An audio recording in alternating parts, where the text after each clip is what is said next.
अस्सलाम वालेकुम। कैसे हैं आप सब? उम्मीद है आप सब ठीक होंगे। अच्छा, आज का जो टॉपिक है वो है, हमने डिस्कस करना है कि आप फिज़ियो की थ्योरी के पेपर को असल में अटेम्प्ट कैसे करते हो और आपकी डिस्टिंक्शन कैसे आती है। ठीक हो गया। अच्छा, डिस्टिंक्शन वो चीज़ है जो लेने का तो सबको शौक़ होता है, मगर डिस्टिंक्शन लेने का तरीका नहीं किसी को आता। ठीक है, मैंने आपको वो तरीका आज आपसे डिस्कस करना है जिससे आपके पास थ्योरी में आपके फुल नंबर आएंगे इंशाल्लाह। अच्छा, पहली तो बात जो आपने ज़हन नशीन कर लेनी है वो ये है कि डिस्टिंक्शन आपके पास एक महीने की पढ़ाई से बिल्कुल भी नहीं आती। ये एक प्रोसेस है। ठीक है, आपने साल के शुरू से पढ़ना शुरू करना है।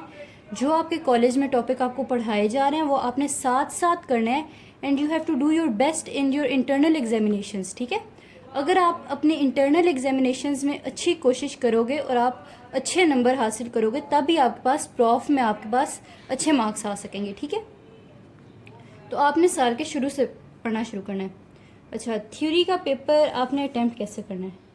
देखो बच्चे, जब भी आप थ्योरी का पेपर अटैम्प्ट करते हो आपने अपने बारे में नहीं सोचना कि मैंने किस तरह करना है, मुझे क्या क्या आता है। आपने हमेशा उस बंदे के बारे में सोचना है जो आपका पेपर चेक करेगा, जो है आपका एग्जामिनर। ठीक है, आपने हमेशा अपने एग्जामिनर के पॉइंट ऑफ व्यू से सोचना है। और ये बात मेरी हमेशा के लिए याद कर लो कि जब भी आपके ऊपर कोई सीनियर हो और आपने उसके लिए कोई काम करना है तो आपने अपने लिए नहीं सोचना, आपने उस सीनियर के पॉइंट ऑफ व्यू से सोचना है कि वो मेरे से क्या चाहता है और मैं उसको क्या दूंगा तो वो मुझे अच्छा रिजल्ट देगा। ठीक है, आपने हमेशा अपने सीनियर के पॉइंट ऑफ व्यू से सोचना है, और इन दिस केस आपने अपने एग्जामिनर के पॉइंट ऑफ व्यू से सोचना है कि आपका एग्जामिनर आपसे क्या चाहता है। ठीक है, आप सपोज करो आपके पास थ्योरी में एक क्वेश्चन आ गया है। ठीक है, अब एग्जामिनर दो चार चीज़ें होती हैं जो उसने चेक करनी होती है और उसने आपको उस बेसिस पे मार्क्स देने हैं। ठीक है, पहला आपका एग्जामिनर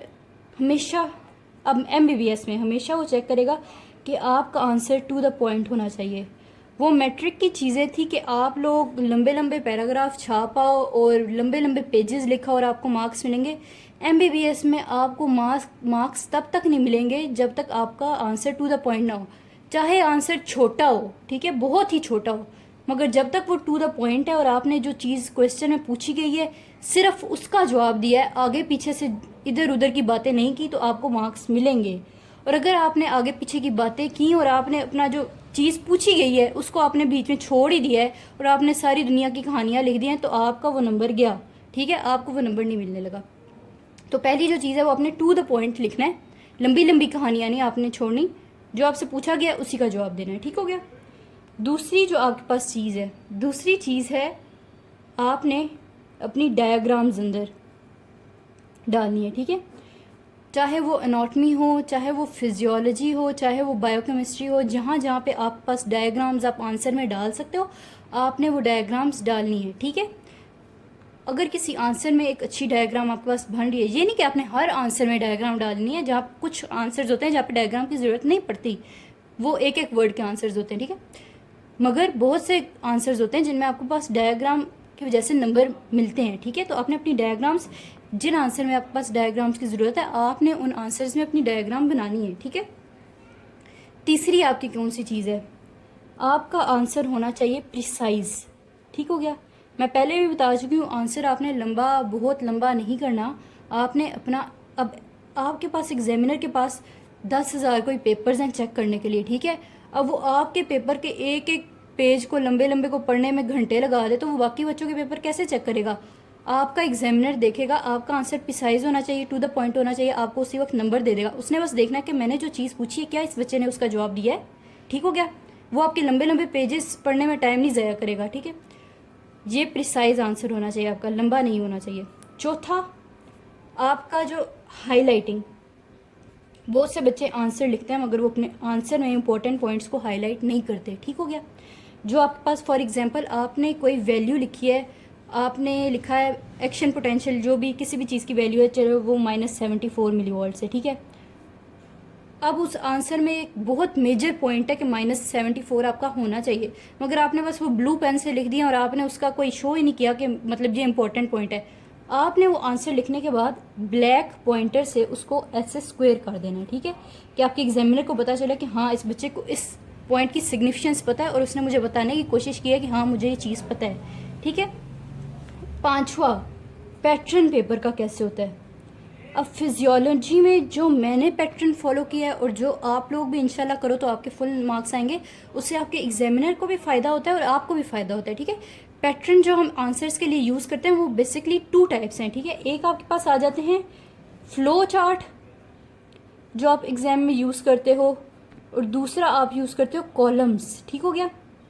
मैं आपको एक्सप्लेन करूँगी कि फ़्लो चार्ट और कॉलम्स आप किस किस तरह उनमें आंसर करते हो, ठीक है। पैराग्राफ्स नहीं आपने लिखने, कोई जगह है 2-4 जगहें होंगी जहाँ पे आपको पैराग्राफ की ज़रूरत होगी, वरना आपको फ़्लो चार्ट और कॉलम्स ही ज़्यादा काम आते हैं और इन्हीं में ही आपको नंबर मिलते हैं, ठीक है। पहले तो हम डिस्कस कर लेते हैं कि कॉलम्स आप किस तरह यूज़ करते हो, ठीक है। अच्छा, आप सपोज करो कि आपके पास क्वेश्चन आया है वेंट्रिकुलर मसल का एक्शन पोटेंशियल, ठीक है। Write a note on ventricular muscle action potential. अब आप देखोगे कि कॉलम्स में आपका to the point, highlighting, precise answer सारा कुछ हो जाएगा, ठीक है। पहले तो आपने सोचना है कि वेंट्रिकुलर मसल एक्शन पोटेंशियल में आपके पास इंपॉर्टेंट चीज़ें हैं क्या क्या, ठीक है। Ignore the background voice. अच्छा, खैर आपके पास क्या क्या इंपॉर्टेंट होता है। एक आपके पास फेजेस होते हैं सबसे इंपॉर्टेंट, उसके बाद उस फेज को कंट्रोल करने वाले आयन चैनल्स होते हैं या गेट्स होते हैं, ठीक हो गया। और फिर उन चैनल्स या गेट्स में होने वाले इवेंट्स होते हैं, ठीक है। ये 3 चीज़ें और जो आपके पास इंपॉर्टेंट। चौथी आपके पास आपके डायग्राम है, ठीक हो गया। अब मेरे पास ये आंसर आया है, पहले तो मैं एक्शन पोटेंशियल की डेफिनेशन लिख दूंगी ना। मैंने ये सपोज करें आप मेरा पेज है, ठीक हो गया। पहले मैंने एक्शन पोटेंशियल की डेफिनेशन लिखनी है और मैंने वेंट्रिकुलर मसल एक्शन पोटेंशियल जो है उसकी मैंने एक डेफिनेशन होगी, उसके बाद मैं लिखूंगी रेस्टिंग मेम्ब्रेन पोटेंशियल, उसकी वैल्यू, और आपके पास क्या मेम्ब्रेन पोटेंशियल की वैल्यू लिख दूंगी, मैं एक्शन पोटेंशियल की वैल्यू लिख दूंगी। ये 2 चीज़ें मैंने इधर लिख देनी है और उनको मैंने स्क्वायर में हाईलाइट कर देना है, ठीक है। ये मेरा बेसिक कॉन्सेप्ट है जो मैं अपने एग्जामिनर को बताऊंगी कि हाँ ये बेसिक्स हैं, ये मुझे पता है, ठीक है। उसके बाद मैं इधर करूँगी कुछ ऐसे कि मैं इस तरह 4 कॉलम्स बनाऊँगी, ठीक हो गया। ये मेरे 4 कॉलम्स हैं, ठीक हो गया। पहले कॉलम में मैं लिखूँगी फेस, दूसरे कॉलम में मैं लिखूँगी चैनल्स, हेडिंग दूंगी मैं, ठीक है, पॉइंटर से। तीसरे में मैं लिखूंगी इवेंट्स और चौथे में मेरी आ जाएगी डायग्राम, ठीक है। पहले तो मैं ये करूंगी कि अपनी डायग्राम बना दूंगी वेंट्रिकुलर मसल एक्शन पोटेंशियल की, सारे फेज लेबल करूंगी, फेज़ 1, फेज़ 2, फेज़ 3, फेज़ 4। उसके बाद मैं इधर क्या कहते हैं अपने चैनल्स का नाम दूंगी, यहाँ पे ये चैनल है, यहाँ पे ये, यहाँ पे ये, यहाँ पे ये है, ठीक है।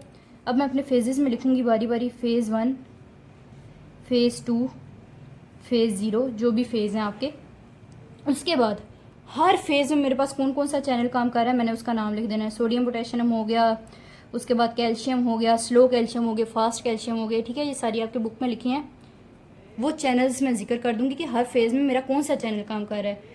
और जब मैं उन चैनल का जिक्र कर लूँगी उसके बाद मैं करूँगी कि इन चैनल्स में इन फेज़ में कौन से इवेंट हो रहा है, ठीक है। एक लाइन में मैंने वो इवेंट लिख देना कि इस चैनल इस फेज़ में ये इवेंट हो रहा है जो ये चैनल करा रहा है।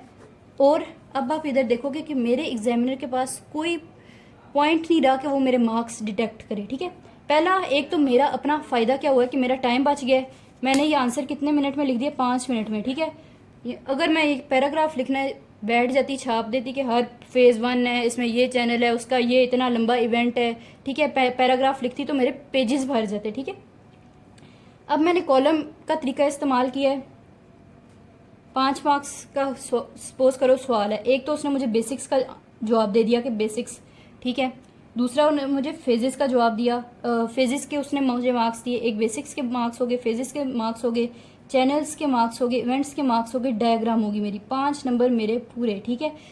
और मेरे एग्जामिनर का भी टाइम नहीं वेस्ट हुआ, उसने भी नहीं इधर उधर पेज पलटे कि इस बच्चे को आता है कि नहीं आता। उसने देखा इस बच्चे ने टू द पॉइंट जो मैंने आंसर इससे मांगा है इसने वही आंसर दिया हुआ है और उसने मुझे इसके मार्क्स दे दिए, ठीक है।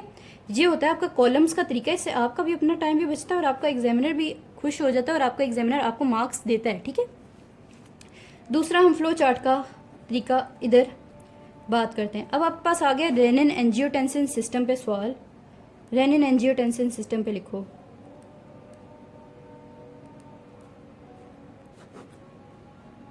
अच्छा जी, आपके पास आ गया रेनिन एंजियोटेंसिन पे नोट लिखने के लिए। आपने यहाँ पे तरीका आपके पास यहाँ पे कॉलम्स का तरीका आपने खुद ही देखना है, आपके पास कॉलम्स का तरीका यहाँ पे इस्तेमाल नहीं हो रहा है। यहाँ पे आपके पास बेस्ट जो तरीका है वो है फ्लो चार्ट का, ठीक है। आपने क्या करना है कि आपने पूरा जो प्रोसेस है रेनिन एंजियोटेंसिन सिस्टम का, ठीक है, कि आपके पास ब्लड फ्लो कम होता है, ठीक है, तो आपके पास रेनिन रिलीज़ होता है, तो आपके पास रेनिन कौन से एंजाइम को किस में कन्वर्ट करता है, सारा आपने फ़्लो चार्ट के तरीके में लिख देना है। यहाँ पे आपका पेज पे फ़्लो चार्ट होगा और यहाँ पे आपके पास डायग्राम हो जाएगी। रेनिन एंजियोटेंसिन सिस्टम में कौन सी डायग्राम इंपॉर्टेंट है वो आपको पता होना चाहिए कि जो सेल्स आपके पास, मेरे ख्याल से मैक्यूला डेंसा सेल्स थे और इस तरह के 2-4 सेल्स थे, ठीक है, जो आपके पास क्या कहते हैं ब्लड प्रेशर से रिलेटेड थे, ठीक है। मुझे सही तरह याद नहीं है, मगर आप देख लेना। इस तरह की कोई डायग्राम थी जो इधर इंपॉर्टेंट थी, वो आपने बना लेनी है और आपने यहाँ पे अपना फ़्लो चार्ट बना लेना है, ठीक है।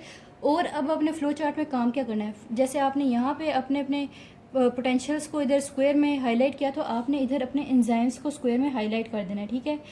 एंजाइम्स को स्क्वायर में हाईलाइट करना है। और उसके अलावा एक और पॉइंट था कि आपके पास 2 अमीनो एसिड निकलते थे, तो दो चीज़ें थी, उनकी कन्वर्जन होती थी, ठीक है। एक 2 अमीनो एसिड निकलते थे तो एक चीज़ दूसरे में कन्वर्ट होती थी, वो आपने इस जवाब में लिखना है और उसको भी आपने हाईलाइट कर देना है स्क्वायर से, ठीक है।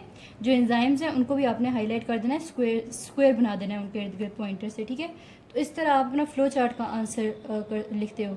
अब आप देखोगे, आप अपने आंसर्स जब भी प्रिपेयर करोगे तो आप देखोगे अनगिनत सवालात के जवाबात हैं जो कॉलम्स और फ्लो चार्ट पे ही बेस करते हैं, ठीक है। हर किसी का सवाल जवाब कॉलम और फ्लो चार्ट पे बहुत ज़्यादा आंसर्स बेस करते हैं, ठीक है। तो ये 2 आपके तरीके थे।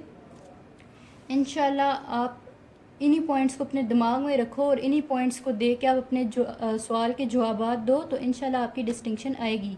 मगर सबसे पहला पॉइंट क्या है कि आपने साथ साथ पढ़ना है, आखिरी महीने के लिए किसी चीज़ को नहीं छोड़ना। ओके, अल्लाह हाफिज़।